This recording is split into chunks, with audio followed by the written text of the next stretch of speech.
Hi, everybody. My name is Rob, and this is Danny DeHeck, my special guest on Danny DeHeck's channel. We joined Danny today because we're going to interview him 50 questions exploring his journey to build his YouTube channel and how you can learn from Danny about how to build yours, or maybe even decide if you want to. We'll be diving into his motivations, content creation strategies, gear, and advertising efforts. We'll discuss how he monetized his channel and how you can monetize yours, and the challenge he's faced along the way, and whether he or you are doing enough to maximize time and income. I'll also be quite challenging him on, and maybe you, on some of the choices that you've made so that we can all get a better understanding of why he does what he does and why you do or I do what I do as well, because I've got my own channel. And whether we feel that what you're doing at the moment is the best approach. So let's get straight in. Hello, Danny. How are you? Oh, thanks for inviting me along, Rob. Really nice to be on the show tonight. I thought it would only be fair to invite you along to your own channel. Let's get straight in. Section number 1, by the way, we've got 5 sections. Motivation and genre is the first one. Challenges and roadblocks is the second one. Third one is time management and effort. Then number 4, content creation and uploading. Advertising and growth strategies is number 5. Gear and setup is number 6. I didn't realize there were so many. Monetization and making money, slightly different, number 7. And number 8, personal philosophy and reflection, because we know Danny loves reflecting. Number 1, let's get into it. Why did you choose your genre or niche? And do you ever question if it was the right choice? Good question, Rob. It's sort of my niche actually, it happened by itself. I think that's what happened. I think I did a video, had some success, and then it grew like mold. So my first video was like sort of set the stage. In fact, that's not quite true, because my most successful video is a friend of mine gutting a brown trout. It's had over 200,000 views. So yeah, I think my niche was picked by by sharing a personal experience. Okay, well, before we get on to the proper number 2, I'm going to challenge you on that. So if your genre, for people who don't know, crypto Ponzi schemes, and your most popular video is about how to skin a brown trout, they're not related. So tell me more. Well, algorithm is one thing that people will talk about, and this brown trout video, I used my iPhone, I videoed my mate, and I put it on the internet, and it had 50,000 subscribers, and then I removed it because I didn't want it on my YouTube channel because it wasn't my content. And my mate rang up and said, "Hey Danny, I don't have a YouTube channel, can you put that video back online?" And since then it went off again, and another 200,000 is up to 200,000 now, so it's had 250,000 views. So that video is all optimized for the search engines, not because I've done anything tricky. It's just the right formula. Interesting. So you've created a video that's got 250,000 views, but you decided that's not the video content that you want to do going forward. So that's interesting. We'll get back to that as we go on. Number 2, should every YouTuber have a specific genre, and can you succeed without one? I don't think it matters, but I think it helps. But I think if you do all the research, it will tell you that you've got to stick to your niche. So it does matter. I just don't think it matters because I've just suddenly realized in the last probably month or so that people actually quite like me. And it doesn't matter what I talk about. They just come to see me because I've tried to get rid of them, and I've done all sorts of terrible things. Yelled at people, spitting down the mic sometimes. I've learned to be more well-behaved, but people still come back. In fact, every time I try a different sort of genre, I seem to attract new subscribers. Interesting. So I have been wondering lately whether or not a person who is popular in the real world would also be popular because of certain characteristics in the virtual world of YouTube. Number 3, do you feel like you're passionate about what you're doing, or is it more about the money now? Oh, it'd have to be passion because the money isn't really where I thought it would be.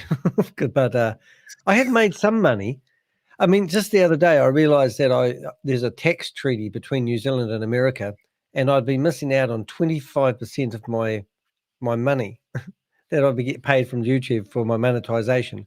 So I've changed that, and I'm hoping they're going to back pay me, but I don't think so. So the motivation would be lovely to have money, but I'll explain more about that later, I think, about how the money works. Yes. No, that's all good. You'll get an opportunity. Number 4, if you could switch your content direction today, what would it be and why? I think where I'm at, I quite like it. And I think I've had somebody come along just recently. It's not the question, Danny, and this is going to be challenging. All right, let's get into it. Tell me the question again because I didn't listen to you. Yeah. If you could switch your content direction today, what would it be and why? If I could switch it. You can't do crypto anymore. Okay, so, you mean another genre? Yes. It would be drop shipping. Drop shipping. Interesting. So just briefly explain that. Well, recently I've done about 10 videos on drop shipping. And to my surprise, when I'm selling my websites, people are actually watching my videos about drop shipping. And when they contact me, I can tell they feel like they already know me. And I thought that was quite good. I'm actually surprised. But the videos have only had 50 to 100 views. But the people that it's really targeted, and it's a real nice personal introduction to myself. And obviously when I sell these drop shipping websites, I'm going to do tutorials. So it's a way of showing people me and how I come across and how easy I might be to teach and be a teacher. Excellent. So yeah, if I didn't know Danny, I could go watch your video, understand who I'm dealing with or who I'm potentially doing business with. Number 5, do you think your genre has a ceiling in terms of growth potential, and does it ever worry you? Good question there, Rob, and you did right. I do believe that. I believe I'm in a niche that I didn't quite get one that's going to make me a gazillionaire because I think I'm relative, like in the world of crypto scams and Ponzi schemes, everybody knows me. And they actually, to be honest, I think they might fear me. So I've made an impact, but I only have like 8,000 subscribers. And sometimes I go along to these Ponzi schemes and scams and look at their YouTube channels and they have thousands more subscribers, but they don't seem to have the interaction I do. Now, I think maybe you need to create your own Ponzi, only to increase the retention rates and grow your channel. Number 2, we'll get on to the second block of questions. These are challenges and roadblocks, Danny. And first question on this lot, number 6 all up. What were some of the biggest challenges you faced early on? Learning how to be, I like having a green screen. Today, Rob hasn't got one, but it was finding the right software to be able to record like you see other YouTubers doing. So, you're limited by using a Mac or a PC. Your sound quality, having a nice microphone and good sound you think is important. Maybe it's not as important as you may think, but I think we'll cover that later on. But I think, getting myself, like I'm streaming right now, this is recorded live and I don't want to edit. So when you first start up, you're thinking, I need editing software and you have to learn how to edit. And sometimes because you don't know how to edit, you don't produce a video because you think, I'm not going to be as good as that guy I've just watched who's got millions of subscribers, so I better not start. So I don't know, there's lots of different things, but I think personally myself, I was to nut it down. I think being able to record myself and get a high quality image and a nice cutout without the green edges. Yeah, that's a big challenge. I think a lot of people, their biggest challenge is maybe self-imposed, the doubt. Number 7, has anything gotten in the way of your growth that you wish you had addressed sooner? I'll just repeat that. Has anything gotten in the way of your growth that you wish you had addressed sooner? Well, everyone wants subscribers. You want 1,000 subscribers, and you work like a demon to get 1,000 subscribers. But now I don't even look at my subscribers, and I wish I didn't focus on that so much at the start. And I think you've got to be true to yourself when you're doing content. You got to think, what message do I have? Can I explain it clearly? Does it make sense? Did I answer the question? I've forgotten the question now. No, well, it was just, I'll repeat it. Has anything gotten in the way of your growth that you wish you'd addressed sooner? But I think you said something great there. I think I'm just jotting that down. What message? In fact, I just lost my own train of thought there. What message have you got, and are you articulate? Good grief! What message have you got, and are you articulating it clearly? Let's practice that as we go forward. Number 8, what do you think is holding other small YouTubers back from growing as fast as they could? Not producing content regularly. I counted the other day, I did 70 videos in a month. And I went, oh my God, did I? 70 videos, that's 2 a day. And you might think, I'll never do that. I never thought I'd do that many videos. But I've actually created 4 videos in a day. Susie's popped in here. Hello, Susie. Hello, Susie. Hello. And if you're watching and you want to come on board and ask us a question, we'll throw that into the mix as well. Next question is, what's the most common mistake you see YouTubers making in your niche? That's a tricky one for you. Well, I don't actually have anyone in my niche. I don't, because what I see, the only people I have in my niche is actually scammers and people that are promoting Ponzi schemes and scams, because there's no one, because you've got all these people going after the Indian phone scammers and they go after the call centers, but I haven't seen anyone actually going into people's Zoom meetings and causing disruption like I do. So maybe that's some of my reasons why people don't see me. When I show people what I'm doing, I'm thinking I'm in a niche of my own, because I'm not going after these phone scammers. I can ring people on my phone now and harass people. That's great. But no one's going into a Zoom meeting. I've got literally 80 Zoom meeting links, and I can go in there and find people running the scam and cause so much disruption. And I can actually shut their meetings down. And they'll even close the door so no one else can get in. And I'm in there 7 times. No one else I know is doing that. But then again, is anyone searching the internet for people that cause havoc in Zoom meetings? I don't think so. Maybe that's where I'm missing out.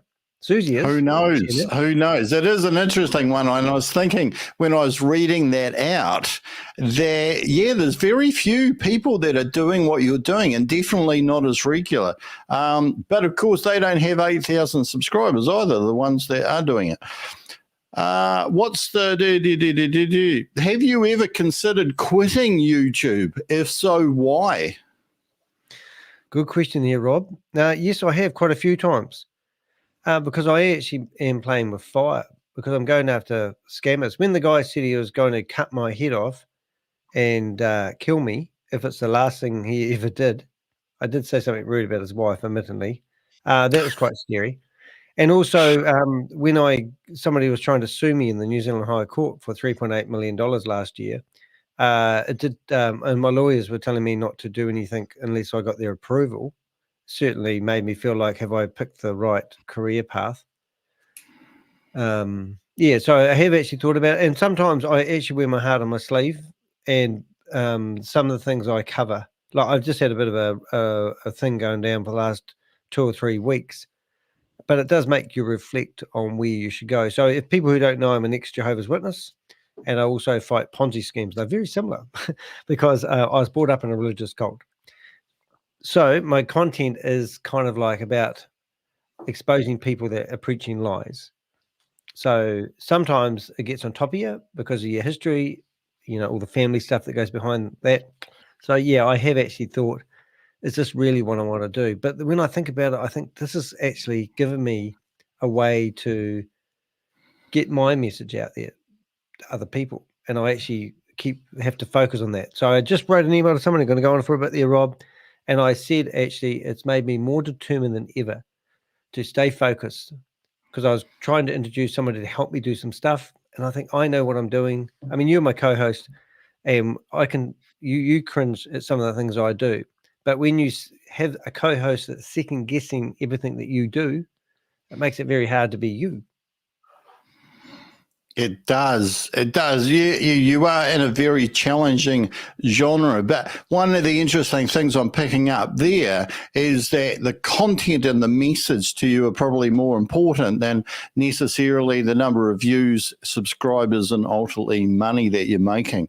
Number 3, time management and effort. Number 11, how many hours a week do you spend working on your channel? It is 13 minutes to midnight on Tuesday night.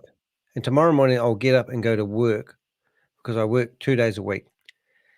I will probably get up at 6 a.m. in the morning and potentially storms and monitor some Zoom meetings and go in there. So time, I probably spend 70.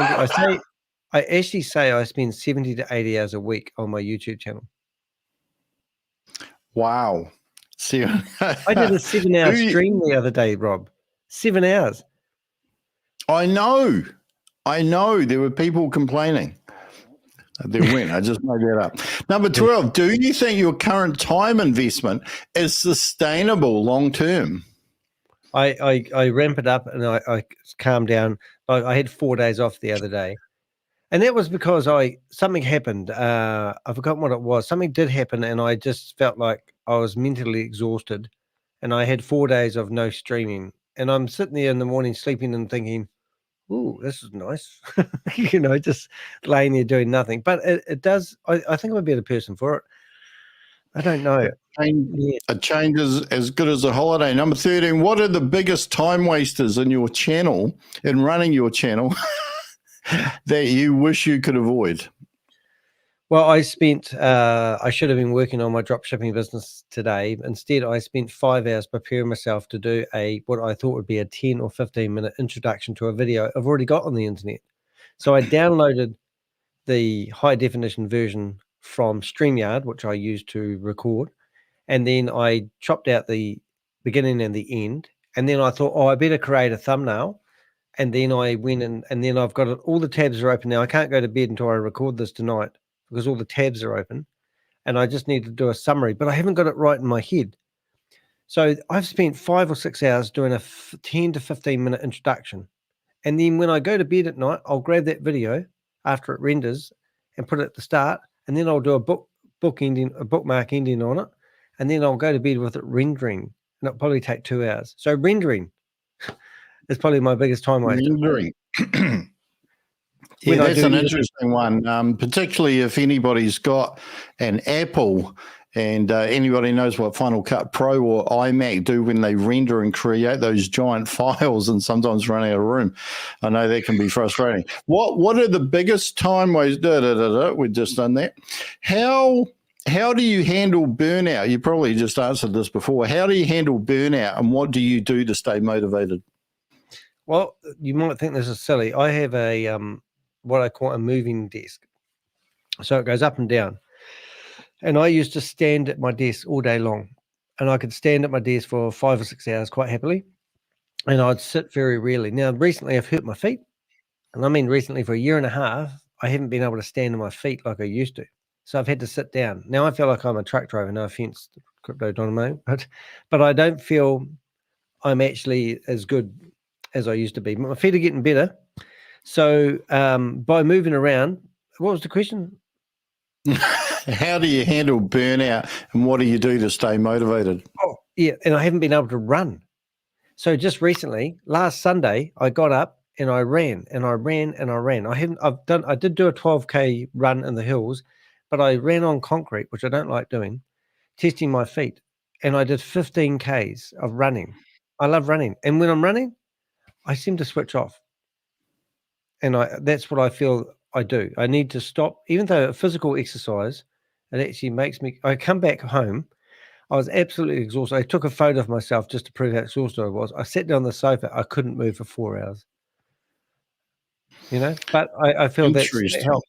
Oh, look, somebody just gave me $2. Hey, look, this is great. Look at that. It's not somebody. It's Crypto It's Domino. Crypto Domino. Look at him. Do you feel, I think this is a very pertinent question. Do you feel like you've mastered a work-life balance with YouTube, or is it still a struggle? Oh, yes. Bullshit. Sorry. Work-life balance. I want to be a full-time YouTuber. I'm actually trying to make enough income out of my YouTube channel so I can do this full-time. I absolutely love my YouTube channel. Oh, yeah, I won't tell you why I nearly lost my YouTube channel because give people ideas. But I like my YouTube channel. I love what I do. And I think, what was the question? Did I master something? What? I'm not telling you because it's going to focus you to stay focused on the next one. Yeah. We'll move on to the next one. Maybe I'm getting Parkinson. I don't know. What's my name? Bob. How do you decide what's worth spending time on versus outsourcing, like editing or graphic design? I don't. Or do you do the whole lot? I do the whole lot, and I don't actually believe you can outsource. That's just something that people read, because I like to be in charge of my content. I do long form content. I'm doing this video live. I'll click end, and it's done. And that's what I like. So outsourcing is a load of baloney. However, if I had 5 cameras and I had recorded all the sound and I had them all in different folders and I was going to perhaps create a movie around somebody's wedding and I filmed it on 5 different cameras, a mate of mine said it takes him a week to edit a wedding he does because of all the cameras that he uses and all that. And he said, so he got behind in his weddings and I just couldn't stand doing that. So outsourcing, he said there was some stuff he could outsource, but I personally believe for what I'm doing, I'd rather edit my own stuff. Interesting. I was actually thinking you're probably not like most YouTubers, as in a lot of YouTubers are thinking about the whole video and almost creating like a movie, whereas you kind of have more of a show. If anybody hasn't watched Danny, he basically goes live and whatever happens is what you're going to see because there's no editing or very little editing anyway. Content creation and uploading is our next heading. Oh. The first question in this group is, how do you decide how frequently to upload videos? I upload probably 3 or 4 videos a week. Most of them are I cut and splice them out of my lives, and then I'll put a thumbnail on top of it. I spend more time writing a title and a description than I do editing these days. Except when I'm streaming live and I get something really good, then like I'm going to give you an example, and excuse me if I go on a bit. The state of California has just issued a cease and desist order for a Ponzi scheme called BitHarvest, and it's a big thing. So I rang up a guy that's heavily involved with this company, and told him that this document's been released, and his mate that he hangs out with is all through it. His name's all the way through it. So that was a big thing that happened. But I recorded that live. So now that's the video I'm working on tonight. That I rang him up, showed him the evidence, got him out of bed, broadcasted him live on the internet, and that's worth chopping into a video. And that's a passion project. As I said, I've already spent 5 hours working on it, and now I'm going to produce a video out of it. But that will probably take 10 hours of work. I'm just not prepared to do that every day of the week. But when you go live, boom, 7 hours later, you're still going live.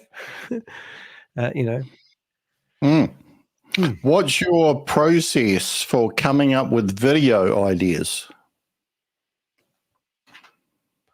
I asked Rob.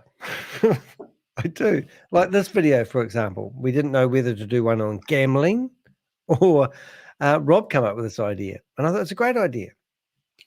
So I think I think you've got to go with what's trending in your brain. And I'm a public speaker. I talk about dyslexia. I talk about being involved in a cult that I was brought up with. And I'm really good on those subjects. So when I come up with an idea what I'm going to do a video about, I smash it out of my brain and think, how can I make that into something interesting for people who might want to listen to what I'm saying, or my interpretation of it.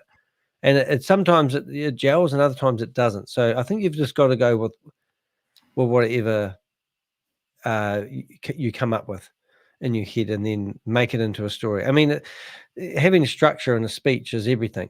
You know, like opening this was quite easy, closing it, keeping people engaged, all those things you learn the more you do. And I think time in the saddle and whatever subject you're doing, I could talk about toothpicks all day long if you really want me to. But the trick is, how do I keep you engaged? Like, did you know toothpicks are actually now made out of iron? And when you use them, you potentially are getting iron poisoning. So I could talk shit like that. You would listen to me because it's so weird and it's not true. But never let the truth get in the way of a good story. Have you ever rushed to upload content just to keep a schedule, and did that affect the quality? Oh, I don't worry about schedules. I think people did get used to me going live at 6 a.m. and 7 a.m. New Zealand time. And I think that I don't even know what time. Susie, what time do I normally go live? And Susie's actually got a good question here. Well, she'll have a good question. I would like to know why Susie is she hasn't got a life. She's just continuously on my channel, and I don't know how she multitasks, but she's always here and she supports me just absolutely amazing. But what time do I go live in your, I mean, you suppose you can't tell me because she's one of my undercover agents, but Susie seems to be, if I don't go live, I normally get a wee text with say, are you okay? And that's, I think I'm going to say something different here, Rob. It's not a question, but the community that you build in your YouTube channel is just everything. They are the reason I get out of bed in the morning, because I know that they're normally expecting to see something my time, 6 a.m. to 7 a.m. in the morning. And I never thought I'd have a community that likes Danny. Checks in the mail. Brilliant. And that kind of follows on from Susie's question there that says, if there was one thing that your audience could do for you, what would it be? Well, I guess support's a big thing. Does go a long way. Number 20, do you use a script or go with a more spontaneous approach when recording? My script, if there was one thing that your audience could do for you, what would it be? That's what happens when I use a script. Because one of my videos, I think it's had 35,000 views, is when I impersonated Stephen Reese Lewis. And Stephen Reese Lewis was a guy that was running Hyperverse, since being found in Thailand. Different story, won't go there. And he always looked like he was reading off a teleprompter. So I thought I'd wear a suit and look like him. And I prepared my speech and read it as I was doing it, hoping it wasn't like I was reading off a teleprompter. But because when I finished it, it looked like I was reading off a teleprompter. So it sort of added to the funny part of it, even though I was really trying to read it like I wasn't reading off a teleprompter. So it was quite funny how that works. So, oh my God, look, my community's turning up. Look who's here. Script. There's a guy that they're all coming on. How much planning goes into each video before you start recording? You probably already answered that, but prior to going live. Well, I actually have a thumbnail and a preset description for every live I do. And it's that one that you see with scam alert.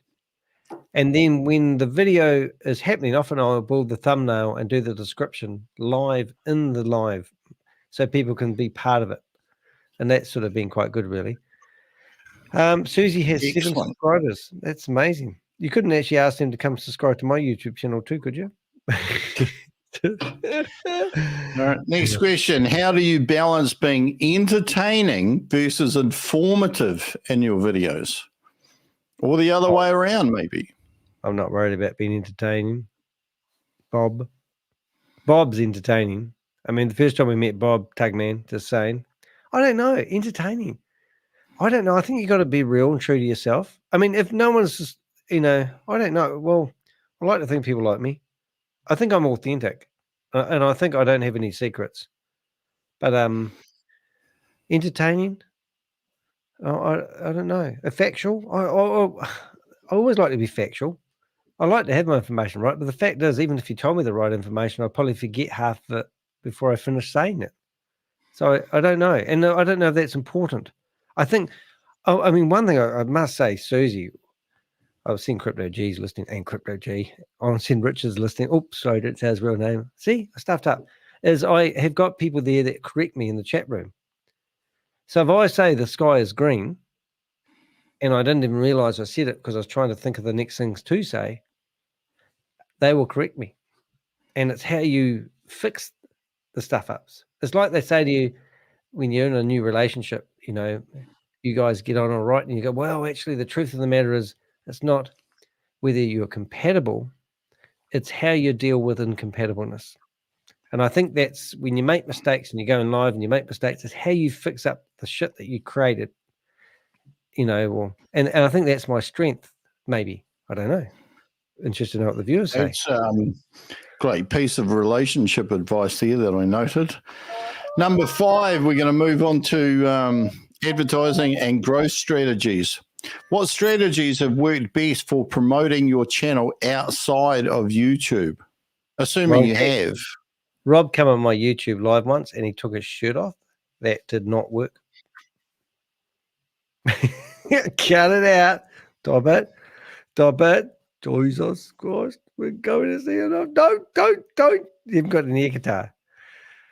Hey, I thought you shaved your chest. Just saying. Thank you. No. What strategies worked outside? Is that what strategies? What strategies have worked best for promoting your channel outside of YouTube? Everybody I talk to loves that I go after these crypto Ponzi scammer guys. Honestly, a guy rang me up today to buy some coffee thing, and my partner looks after the coffee website, and I finished up telling the guy my YouTube channel, and then he goes, "Oh, do you know anything about Get Fit?" And I thought, do I know anything about Get Fit? I've been chatting to the owner of Get Fit. And then he said, I had my neighbor come over the other day who's a conspiracy therapist, whatever guy. And he said, he's telling me I should get involved in this Get Fit thing. And I felt like saying, well, what's his home address? I'll go, cause a name and shame him. But anyway, the problem is I couldn't believe it. That I finished out having this amazing conversation with this guy who just bought a product from me about my YouTube channel. And then next thing I get a LinkedIn request and he's found me on LinkedIn and we're now best friends. And I think that's quite cool. I go to the supermarket and I'm going to buy my beer tonight and food. And the guy at the checkout, he said, how's your day been? I said, I stared at the computer too long. I spent 5 hours trying to prepare a friggin' video. And he goes, what's the video about? I said, I fight criminals online. Oh, do you? What's your website address? So every time you talk about it, somebody's quite cool about it. But online, it is quite hard. It's quite daunting trying to build up subscribers. It's picking up a little bit. I used to get 300 subscribers a month at one stage, and now at the moment it's about 140. So I do keep an eye on it, but it's kind of like a rev counter, and it tells you how you're doing or whether you've changed tech. Are you just doing the same old thing and expecting different results? Recently, the last couple of months, I've actually been doing not so many We Are All Satoshi videos, but finding other Ponzi schemes and doing, short videos. And that's actually worked out really well for us. So you've got to keep it fresh and shuffle things around. Oh, shut up now, Rob. Yes. So there was word of mouth and LinkedIn in there is the answer to that question. Do you run paid ads? And if so, how effective have they been in growing your audience? I think I can answer that one. No. There. Now, next question. How do you use social media to drive traffic to your YouTube channel? So do you post any links anywhere else? I'm streaming right now on 8 different platforms. So we're talking Facebook, LinkedIn, 2 YouTube channels, Richard's YouTube channel at the same time, Twitch, X, which is obviously Twitter, another one called Rumble, another one called Kick. And also then my YouTube channel is also backed up with Odyssey. So I'm spreading a big footprint around. Now, to give you an idea, Rumble, every time I go live, it lives out my video. I do that for backup in case one of my videos goes AWOL, but they don't pay very well. My YouTube career so far has made $17 from Rumble, but it has made a little bit of money. But my point is, I live on. I don't actually spend much time on engaging with people on social media, but I do broadcast. I'm a poster, not a. I'm a poster, not a reader. So I just post my content, and I just know it builds a big footprint with, Google, and then I get my stuff ranks reasonably well.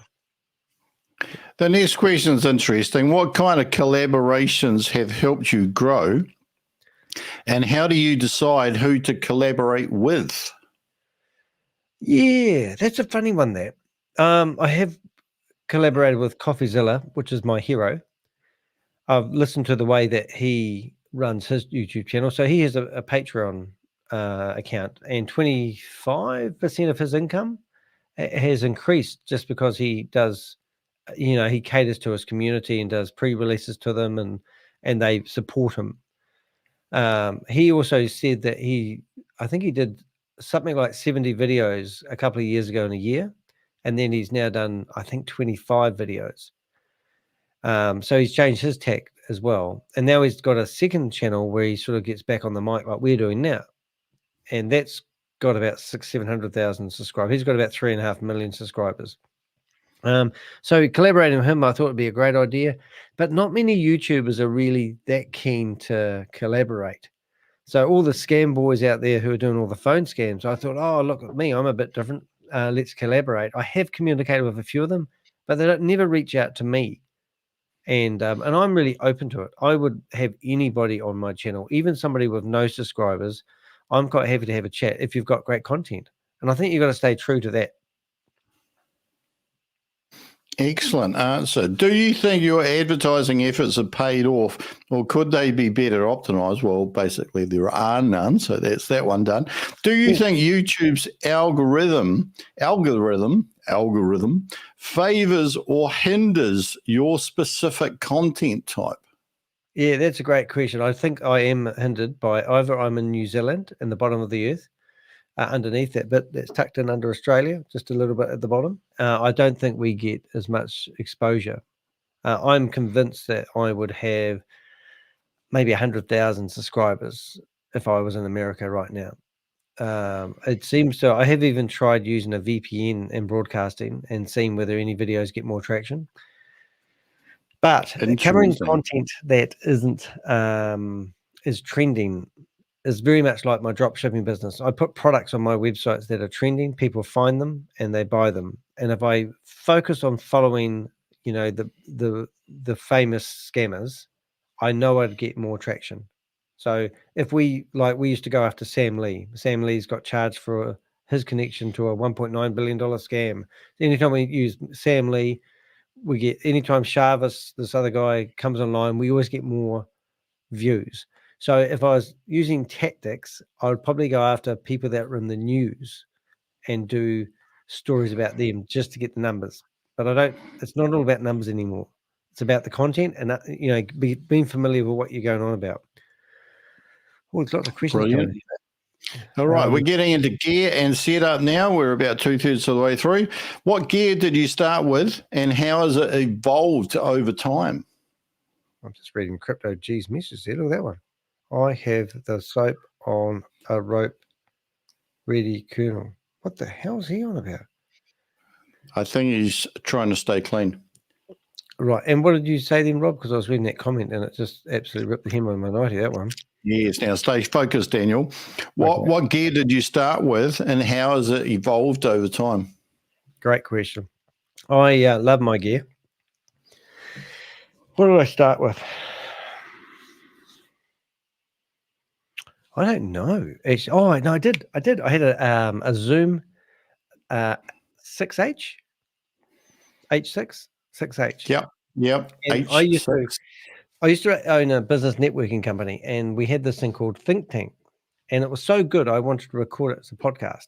So I went and bought myself the wrong microphone and this little handheld recording device and tried to get the sound out of the room, and it was shocking. I've still got them online, but that was my first recording device.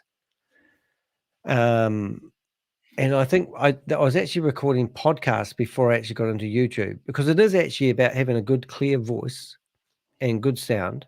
You can have crap video, but you can't have crap sound. No one will listen to a crap video, and that's why I'm struggling with the hardware I've got at the moment, because it's not powerful enough to stream what I'm actually doing. But I think, a Zoom H6, brilliant wee device. I think I've sold it, or have I got it? I think I might. I'm not even sure if I've sold it or got it. But one day I thought I might. Yeah, this is what you do: is you collect all this gear, and you've got a wardrobe behind me of all this gear that would be ideal for anyone that's starting out, because you don't need all the good gear. But you do have your thing that, like buying the wrong microphone. Buy a dynamic microphone. Is that what we've got? Dynamic mic? Yep. But don't buy a condenser mic. A condenser is the one that, like, if you're playing a guitar and you want to hear every wee string, bing, bing, bing, bing, bing, buy a condenser mic. But if you want to talk, you want to have a dynamic mic. This is my baby, right? And if I click out here, you probably can't hear it too well. But but if you do that with a condenser mic, if you like typing on the keyboard, you'll hear all that noise, and it's very distracting. Anyway, so microphone's really important. That's my favorite. Do I get there? Your prize? Yeah. So I can basically tell you that you've basically got the same laptop that you had when you started. You got the same monitor, keyboard, camera. I think you've had the same camera all the way through. Yeah, I think I have. I was fortunate though, because my partner's a photographer, and we actually started with a Sony 6000, and now I have a Sony A6400, and I do a bit of street photography, and I love my camera because you can turn the clicker off. But now I've got a prime lens on it, which means I can't focus with the camera, but it does things like this. Look at that. See that blurry face? And that's something that you really want. But I've also got like lots of extra things that you wouldn't even know I've got in the camera, like a filter on the lens, so I can make myself darker. Watch this. See, look at that. Isn't that horrible? Just and now put it back. Ooh. And because you want that cinema look. Okay, Karen, Rob. Brilliant. Okay, so that actually covers the next question as well. But we move on. How important is audio quality versus video quality for your channel? You kind of answered that, but have you got any other questions, any other comment? Oh, look, it's a bonus if you've got a great mic, and it's a bonus if you can make sounds come up on the screen just by a click of a button. But it's not, it's just an extra gizmo. I'd like a voice changer. I would like to be, there's so many things that I would like. I'd like to be able to actually have an avatar face, so I can storm into these Zoom meetings and they don't recognize me. There's so many things. But no, I think the sound is definitely a goodie. But you can get great sound by using you can buy these new microphones we just got called DJI microphones.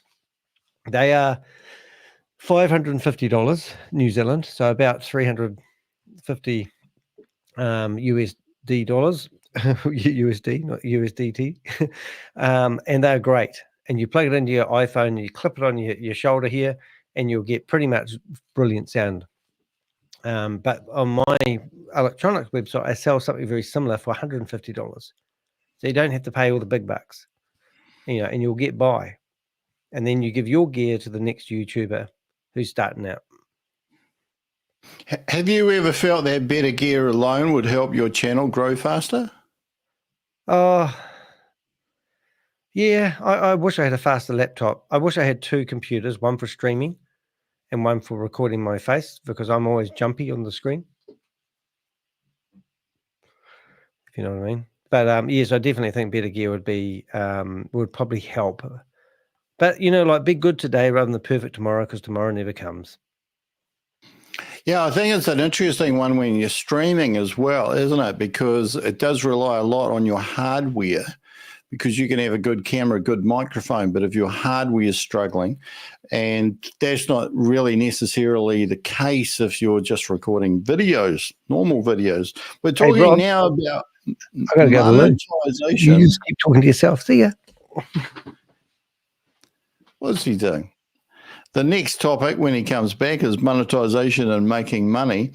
And if you've just tuned in, we're interviewing Danny DeHeck, Crypto Ponzi Scheme Avenger, about his channel, and hopefully about some tips that you may be able to garner about how to choose a genre, or even choose whether or not you have a genre, what gear to make. Now, so far, there's been some interesting stuff that's come out. We've been talking about whether or not you need to produce regular content, how regular, whether or not you need life balance, whether you could be spending too much time or maybe too little time on YouTube and tuning videos out, whether you need to be authentic and be yourself, and we'll have that summary at the end of the show. But the next question for Danny, now that he's back, at what point did you realize your channel could be monetized, or was that right at the start? Well, you'd like to think you can monetize a channel. But you need 1,000 subscribers, and people often think you're doing it for revenue, and also they think that the ads that because Susie just posted something here saying no ads, but the ads I normally get about $2 a video within the first week if I'm lucky, so it's not a hell of a lot, but it does actually add up. If you do 70 videos a month, that's $140. And then sometimes you get a video that goes really well and you'll get $20. And then one day you hope that your YouTube channel takes off. Like there's a guy called Armstrong. What's his name? Oh, I've forgotten his name. But he restores cars that have been in accidents. Yeah, I'm just trying to think of his first name, but I can't. I was watching him today. And Matt Armstrong. And he just bought a Rolls Royce for $350,000 and spent, I don't know, $150,000 doing it up. Man, sorry. You know, and I'm just thinking, did he make all his money from YouTube ads? But then you get people reaching out to you, wanting you to do product endorsements. You know, and I haven't done any of that. And I think that will happen naturally. But then I don't want to endorse products I don't like. So, is it true that you got asked to do a product endorsement for Viagra? It was a stiff deal, mate.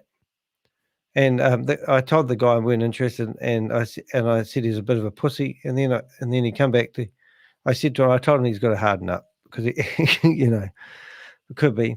On the screen beside me here, you can actually see, you know, here's my 8,170 subscribers. My estimated revenue for next month is around about $300. Now, Richard just gave me a donation of $2.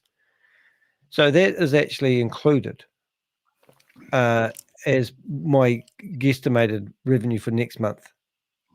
Because he said, you know, and that's quite interesting. So if somebody comes along, and it has happened, that I've had people just chuck $50 down on the table just to give me a super chat. And it's like, whoa. But then all of a sudden, YouTube stats says I'm now going to make $350 next month because I think that's going to happen every month. So those stats aren't always true. So out of that, I know Rich has been very generous this month, and he's probably donated maybe $30 or $40. He'll probably tell me in a minute. But it's money coming in. It helps. But in saying that, there is other ways of making money out of your YouTube channel. But everyone that accuses me of producing videos just for clicks and for the money is kind of funny in a way. Because if you divide that by 80 hours a week, that's actually very low hourly rate. Yeah. Although could be a better return than a lot of other people are getting on some of the crypto scams that you're talking about.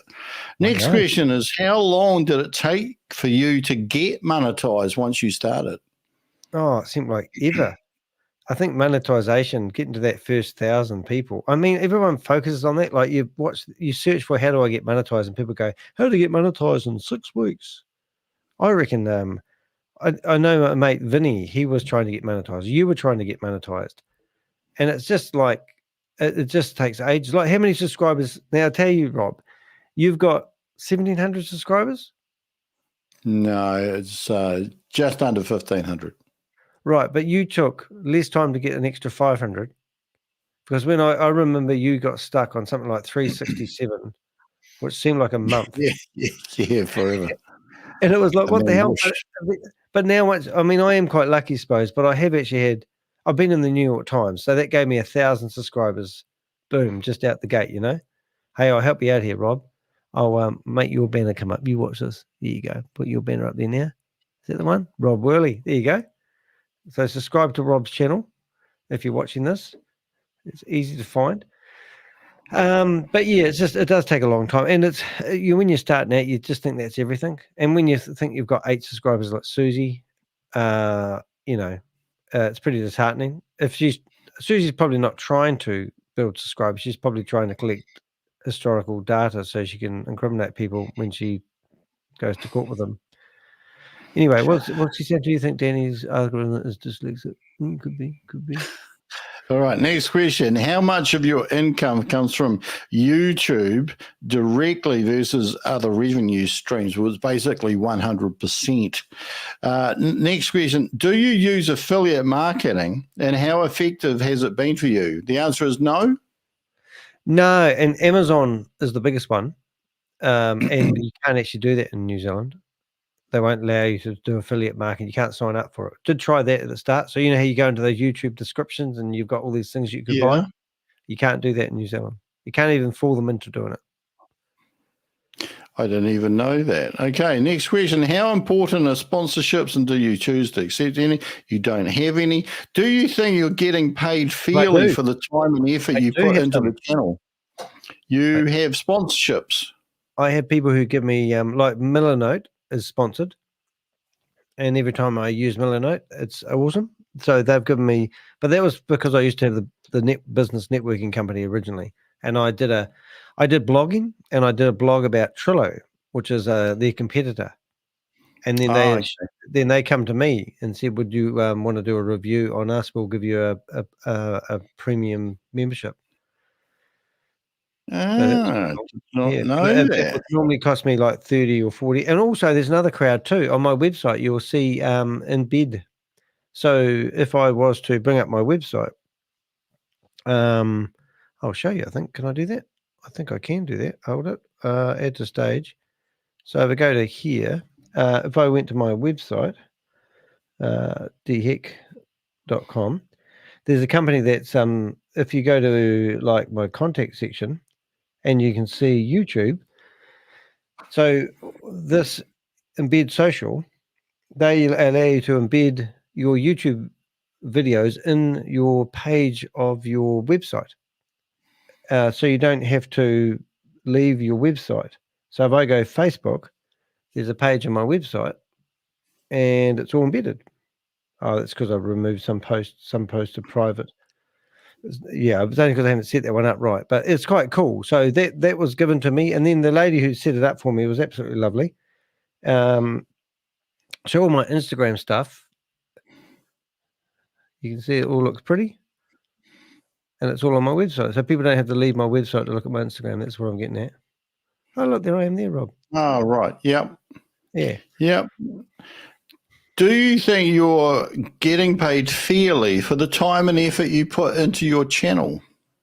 I don't really know how it works. I think YouTube give you $1 every 1,000 visitors. I don't really care. I mean, hey, look, my first month ever, I got $1,200 from a YouTube channel. I thought, oh my God, I've got myself a new profession. And then the following month it was 500, and then it went down to about 300 to 400 a month. Who knows what, I don't know. I don't know. I don't know. I don't actually know. I think there's other ways of making money, and we shouldn't focus on the ads. For example, I do drop shipping. I've done these videos, tutorials, teaching people how to do drop shipping. They don't get many views, but today I sold a website, hopefully, touch wood. And that has come because I watched my video and made an informed decision by watching my video. I didn't need to do the sales pitch. They watched my video. It did the sales pitch for me, and I think that's great. So there is other ways of making money. I never thought that my subscribers may be interested in other things. Well, I never thought they were human.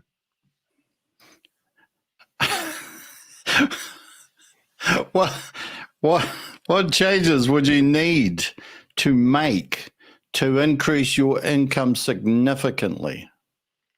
Well, I have to say, subscribers.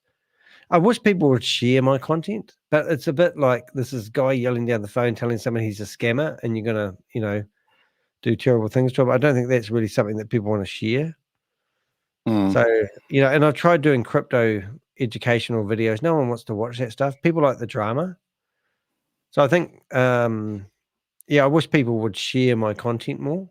Also, people come to me and they say they've lost $50,000, but they want to remain anonymous. And I go, what the hell? I got this guy, that Australian guy, who lost $33,600 to a romance scam. And he was gutted. He borrowed money from his mum. He sold his car so he could invest and make 20% with this beautiful girl that had no one else to talk to on the internet other than him. And he come and told us his story. And I just think I communicate with him every couple of 3 days, or well, maybe not, once a week, let's say. I keep in touch with him because he told me his story. I want people to tell, and that's where it doesn't have people who had lost thousands of dollars and then they want to keep it quiet because they're embarrassed. Come blow your It's trumpet all with about me. personal stories. That's right. Do you ever feel pressure to make certain types of videos just to increase monetization? No, you do experiment with that, I'll be honest, and you think, like, for example, the other day I did a video. We saw it was you I was talking to, Rob. We saw a video that showing someone how to tie a tie that had 1.5 million views. The video was Yes. crap. So I said, I'm going to do one of those videos because I'm an ace at tying ties because I used to be a Jehovah's Witness. And I think I did a 5-minute version of cutting out all the crap. And then I did a 15-minute version step by step. And the 5-minute version got most of the views. And I think we got about 500. I've done other videos, and some of them, I did one video and it got 25,000 views in about 3 days. And then it stopped. It went like this. It was like, but if you're producing videos just for the algorithm, I can't even say the word right, I just think you're letting yourself down. People give me a hard time about long form content all the time. And I did a 24-hour stream thinking, I'll just prove people I can stream for 24 hours. And then YouTube only save streams that are less than 12 hours long. So I lost the whole lot. But, you do what you want to do. If you have an audience of 3 people or 6 people like we do at the moment, I think you got 300 at one stage, didn't you, on yours? You picked that What video. was that for? That was Shavis when he was doing his announcement. No one could get online, and you just happened to be restreaming his content, and you got 300. I think, I think the most people that I had live on a channel at any time was about 375 or so. Yeah. And I had, I got punched by a 14-year-old and a 16-year-old in the shop that I work. These videos have had nearly 7 million people look at them. The videos each side, 10,000 perhaps, but no one cares. It didn't change my life. I got more enjoyment having a talk to an 81-year-old guy who was telling me his interpretation of why that kid felt that he had the right to do that. And that video has probably only had maybe 300 or 400 people look at it. So you just getting the numbers ain't everything, but it's good for the ego. Oh, people always say to you, you're a YouTuber, how many subscribers have you got? And I go, oh, just one, me and my mum. Who really cares? But it's nice to have people subscribing to your YouTube channel. Okay, so if your YouTube channel vanished tomorrow, I'd cry. And you were starting again, what would you do? Oh, I think I'd do one just on drop shipping. I think I've having a lot of success with the videos I'm doing about drop shipping. Have a look in the playlist on my YouTube channel. It's just that I've found a way. I'm very clever at drop shipping, and I think that I've got a niche, and I think I've got that sussed. I think I'm very knowledgeable, and I share the right secrets on how to do it with people. And I think I've realized maybe I should have done a whole channel on. If I started again, though, I wouldn't have the audience. But because I've got 8,000 people now, I believe my videos get distributed out enough to, somebody goes, oh, actually, I know Danny, he does, like Susie was in here before. She's was talking about doing something. Susie's was toying with the idea. Because and who would think that Susie would be interested in that? So you better buy one, Susie. But she's gone at the moment. So yeah, I don't know, but yeah, dropshipping. That's it. How do you deal with negative comments or criticism of your content? Why? What's wrong with it? Excellent. Next question. Have you Serious, ever paid Rob? for? Rob, what's wrong with my content? I'm not saying your content is shit, but if someone did say that your content was shit, what would you think, Danny? How would you deal with it? Oh, I don't know. How are you dealing with it now? I'm not. It's personal. I do my best at the time. I'm not trying to be perfect. I'm trying to be good today rather than perfect tomorrow, which I said earlier on. But I really mean that, and I am actually. I do like my YouTube channel. So I do listen to feedback, but I had somebody the other day come in here and tell me that they reckon the video should only be 10 minutes long. And I go, yeah, I did that. I spent 9 hours editing a 10-minute long video, you know. So I like what I do and I do like it. So it's like, have a go and see what you find that works for you, you know. I don't think it is about content. Like, how long have we had 6 people in here for? 2 minutes now. See, we're just living the dream. So, what do you hope your viewers will take away from your videos beyond just entertainment? Oh, I hope they listen to the message. We have a bit of fun. There's a word that I use on my website, and I will bring it up again. But when you go to my website, theheck.com, the very first words that come up when you go to my website is I am. Oh, do I have it? I don't have the words. Oh, yes, I do. Hold it. Let's go back. You have to read the word, Rob. What's that word say? Satirist. Oh, that's my favorite word, but I can't pronounce it because I'm dyslexic. But that's somebody who goes after scammers with a bit of humor, because you couldn't take this shit seriously. And I think that's my message, really. But if you can have a bit of fun while you're saving the world from getting mum and dad investors, because every time I start my YouTube channel off, I normally say that I usually go, I'm Danny the Heck, aka the Crypto Ponzi Scheme Avenger. I'm here to name and shame anyone running or promoting a Ponzi scheme or a scam. I'm going after the bottom feeders of the world. Something like that. Can't stop that now, Rob. Just working on that. So I think that's important. Okay.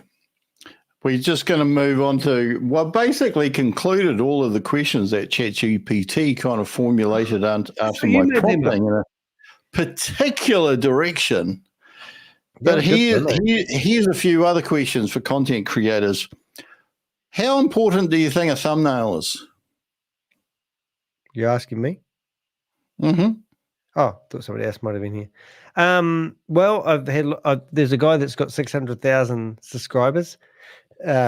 He gave me some advice when he looked at my thumbnails, and he said they're too busy. No more than 2 words on the thumbnail, and you've got to have something shocking to entice people to click on it. Well, I kind of tried that, and I did go back, and then I started doing my nice cut. I think I'm famous for my thumbnails. I like my thumbnails. So I don't do what's true, every time you create a thumbnail, you get better at it. But then he's got 600,000 subscribers. Yeah, so maybe he does know what he's talking about. And he did spend a long time writing to me and gave me a few tips, and some stuff works and some stuff doesn't. Did he have any advice, or do you have any advice on how many words maximum should go on a thumbnail? Well, I've done SEO content for a long time. I'm very, very good at it when it comes to websites. The video that I talked about earlier on that got 7 million views, I put that same video on 5 different platforms, and they all got different responses, and they're all exactly the same. So I believe that there's 100 characters in a YouTube title, and I literally use all 100 characters if I can, right down to the last letter. Now, I just changed that philosophy a wee while ago, and I started doing 50 character subscriptions because that's what I got told it should be. Titles. Thank you. And I just disagree with that now. Now we're talking about Think Media, who's got millions of subscribers. And I think when you get 30 to 50,000 subscribers, then I think those things come into play. But if I search for any part of those titles in the search engines, they do come up. So they're still indexed by search engines. So that's what I do. I have long titles and I use all 5,000 characters for the descriptions if I can. Have you thought of using your skills in video creation for doing videos for anywhere other than YouTube? Yes, I have, but I still don't have confidence in it. My partner's a photographer, and I've got a gimbal and my camera, and I've done a few videos of her doing photography so I can promote her. We went out on a boat the other day and took photos of models. She was taking photos of them, and I was sort of like I've never used them. So yes and no, but you get better at it. Like I still feel like I'm an amateur editor. I don't feel I'm very good at it. I mean, you come around the other day and you showed us a video that you did of Helen, and I was asking you what transition you were using between segments, and you said none. I went, well, you know how they jump from one to the other, and I'm thinking he's used some sort of clever thing that makes them pop. He was just cutting it, and I always put transitions. So you're always learning. Yeah, so I still feel like I'm an amateur, but I'm be good today rather than perfect tomorrow, because tomorrow never comes. One of the questions that came up in the chat room there, that's it. If you had a superpower, what would it be and why? Or what would you want it to be and why? Ooh, I don't know. What would I want it to be and why? Maybe something to do with being able to get what's going on in here. That might not be a good idea, on a screen without having to use all the hardware. Somehow just to create a video that's what you're thinking and deliver it, and to do it really quick. Like, don't worry about, be able to get the content on there as quick as you can. That's why I like lives, because I will be talking and then something will pop up on the screen and I normally have this thing, which I don't have it, and you do the newsreel. What is it? And then before you know it, you're on to a new topic. I don't even have it anymore.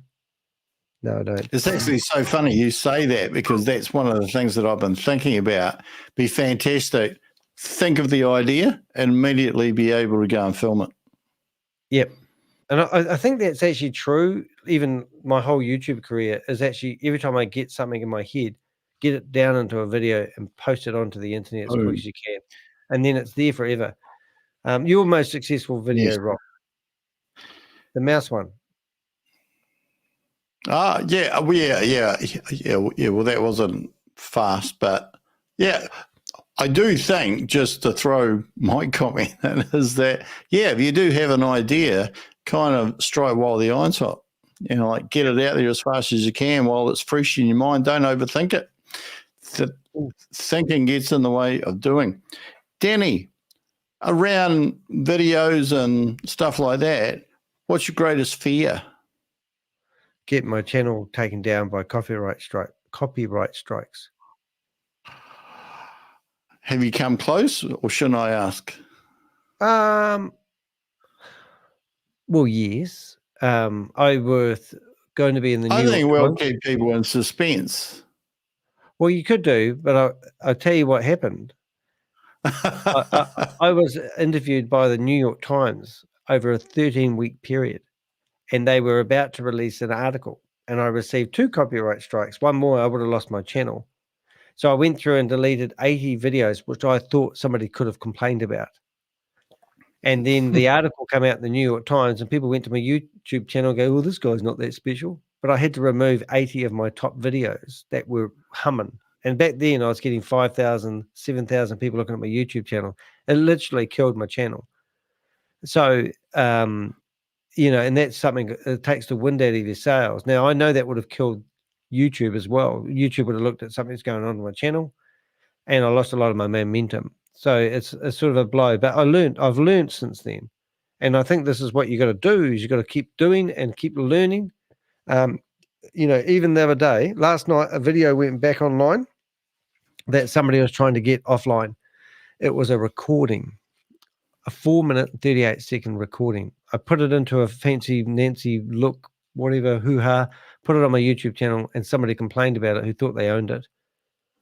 And I had to wait 10 days before that person that thought they owned it got told off by YouTube, and that video goes back online. But in the meantime, that video only got 75 views, and it would have had a lot more. So yeah, so it's a bit tricky. What is your most major frustration around everything YouTube? YouTube. It is YouTube. YouTube are just, no offense, YouTube, but you're fucking useless. You cannot reason with them. They're using AI. Even today, there was a video released about somebody who complained about privacy, not to me, but another YouTuber. And, they took the video. It was a video about me, funny enough, but they took the video off until they sussed out what Google was going on about. You're writing back to a bot. YouTube seemed like they're stuck in the dark ages. So it's really, really frustrating, actually. Okay, well, don't hold back. Tell us what you really feel. Okay. Fuck you, YouTube. Here's the start of the sentence. This is the last question. Ooh. So make the most of it. This is the last question. Here's the start of a sentence, and I want you to finish it. One day I am going to. One day I am going to be a successful YouTuber, and I am going to have an audience that throws money at me like I'm a boss.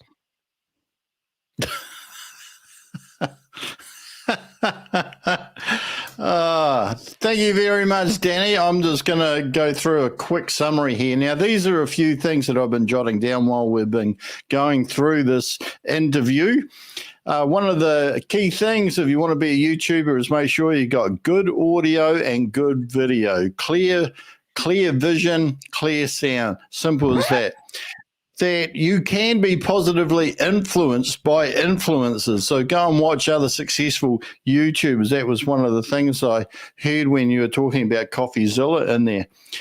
You can go and spread your links to your YouTube videos on other platforms, as Danny does. So they're basically like hooks, and hopefully you've got the right bait, so that you can draw the fish from, say, Facebook, X, LinkedIn, etc., Rumble, I think it is, and various other things to YouTube. Be yourself. You can't be a second-rate.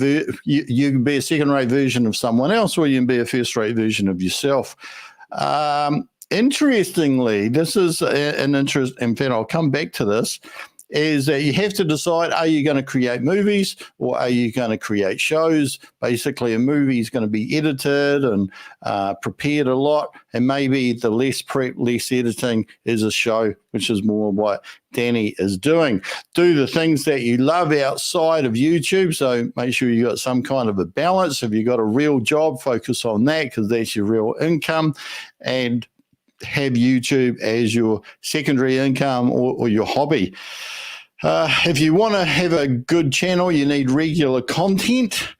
And one of the pearls of wisdom that came out tonight from Danny was make sure you're clear on your message and that you articulate it clearly. That was one of the things.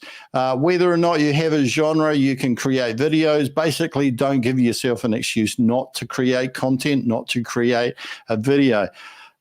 Danny has created other genres outside of his crypto Ponzi busting scheme videos, and he's had a bit of success and may even move some stage into dropshipping.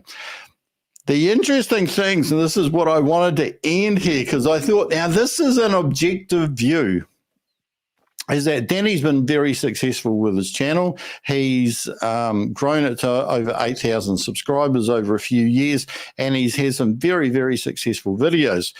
The interesting thing here is that his arguably most successful crypto video was scripted and edited. That's And right, by his own admission. I'm not too sure he picked up on that. 15 minutes long as well. And his most successful video, full stop, was actually not on the genre of his choice, but on how to fillet a trout. So I would suggest keep an open mind about whether what you like doing is actually the way that you maybe could be doing it. You could be doing it some other way or on some different topic, because that maybe the views are. But do you want to catch fish, or do you just enjoy fishing? Thank you very much, Danny, for a very insightful view, very candid view there. And I'll pass it over to you to wrap it up and say the closing words. Thank you very much, Rob. That was really enjoyable. Quite good. There is one other thing we didn't mention, and that was you could make a whole YouTube channel out of just doing shorts, which are 60-second long videos. I've seen people do that, and that really works well. I often use shorts to promote the videos I've created, and that's something that's within YouTube. So don't underestimate that. Check out my shorts. You'll see what I do. I get the very, very best part of my videos that are long form and pick out that 60 seconds of content that entices people to click on it, and then click through to the video that is long form. Also, long form content is actually pretty cool for people who like traveling, and they put it in the car. I listen to podcasts when I travel, and I listen to audiobooks. So you are catering to a different audience. So don't have to be the same as every other YouTuber. You can cater to a genre of people. And that's basically it for me. Hey, Rob, thanks for inviting me along to my own YouTube channel. It's been great. I like what you've done with the place. It looks really nice. I love your music in the background. Just briefly, Rob, I want to ask you a couple of questions. You've got a microphone there. You've got a Shure microphone, Yep, and I've got an audio BP40 microphone. An Audio Technica. Thank you. Your one. I've got two of them actually, one in the drawer behind me, because I bought two at the same time, and I've never used the other one, and they last for ages. So get yourself a good mic as soon as you can. I think that's the most important thing. We've got arms. See, these are arms. And Rob didn't always have an arm on his, but he's put one back tonight, I see. I had put one back on me. I had a stand. I was using a stand. I think it changes, depending on how high your setup is, or whether or not you want to use a keyboard, or et cetera, et cetera. That's something else I didn't do, Rob, and I'm going to do it, even though you want to go. This is my phone. I'm using very clever software. If you want to find out what that is, I want to show you my setup. So that's my light above my face. And that lights up my face without that glare in the glasses. See, I'll go up here. You can see it in my glasses. Okay, and this is my camera that I use, and that's a Sony A6400 with a prime lens on it. The lens costs more than the camera. This is the that filter thing I was talking about. So you can see my face is going dark now, and that theoretically helps it be more cinematic. Can't even say the word. Let's hop over to the side here, and you can see I've got the chat room open here. But in here, I've got Intel MacBook Air, by the way. MacBook Pro, isn't it? It's an Intel one, though, about 2019, 2020. 2020, that one. And then I've got my screen with Rob on it as we go. Down here, this is a Zoom PodTrack P8. Means I can actually have 8 other connections in here, 8 other mics. This here means I can plug a cable into my phone, which is great. I've got microphones in the background, so you can hear the speakers. If I turn these up now, you'll hear a bit of a different sound maybe. But sometimes I don't want to have these earplugs in the side of my ear. But I've now turned my sound completely off. I've got a couple of, Pixel. I've got a couple of lights each side of me, and they light up the green screen behind me. So that's kind of how it works. And I've got a red flag, got a couple of cans of beer. But my office is actually pretty minimalistic. And everything's and a trackpad in there as well. Yeah, and I use that. I live on that. I don't have a mouse. And also I have a little arm here, which is magnetic. So I can actually stick my camera up there and have another microphone and lighten that up. So it's pretty cool. Battery chargers here. I used to have to use them all the time until I realized that I should have plugged in the proper cable for my camera. Now I never have to worry about it, which is just ridiculous, really. But yeah, I think that's, sort of like my office, really. I think that's quite important. All right. So we're done, and I've pushed the wrong button. I use StreamYard as well, which is a great program. It costs me $80 a month, which isn't too good.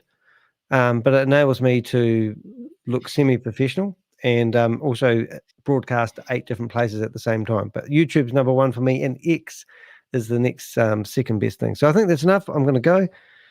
We're going to say thank you. Thank you to Rob for interviewing me. And it's good. We like to pretend we're the two Ronnies sometimes, don't we? So it's good night for him. And it's good night for me. See you in the next video. Bye-bye. Thanks for watching, guys.